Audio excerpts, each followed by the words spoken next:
ত্রিপুরা জেলার ধর্মনগরে পুর পরিষদের উচ্ছেদ অভিযানকে কেন্দ্র করে রাজনৈতিক চাপ বাড়তে শুরু করেছে।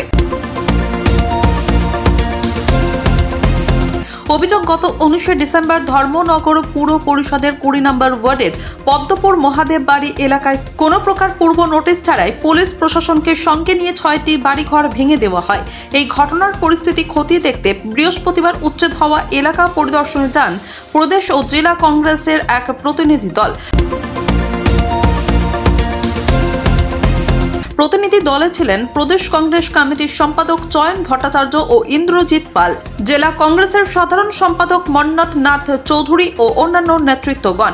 তারা উচ্ছেদ হওয়া পরিবারের সদস্যদের সঙ্গে কথা বলেন এবং তাদের সমস্যার কথা শোনেন।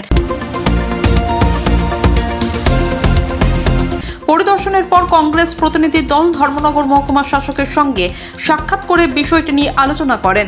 কংগ্রেস নেতৃত্বের দাবি, উন্নয়নের নামে উচ্ছেদ কোনোভাবেই গ্রহণযোগ্য নয়।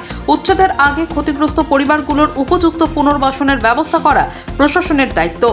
এই ঘরটা ভেঙে তছনছ করে দিয়েছে, যেটা সুপ্রিম কোর্টের মহামান্য সুপ্রিম কোর্ট নির্দেশ দিয়েছেন, আদেশ দিয়েছেন যে এইভাবে সরকারি সম্পদ বা সরকার অনুমোদিত কোনো জিনিস তছনছ করা যায় না।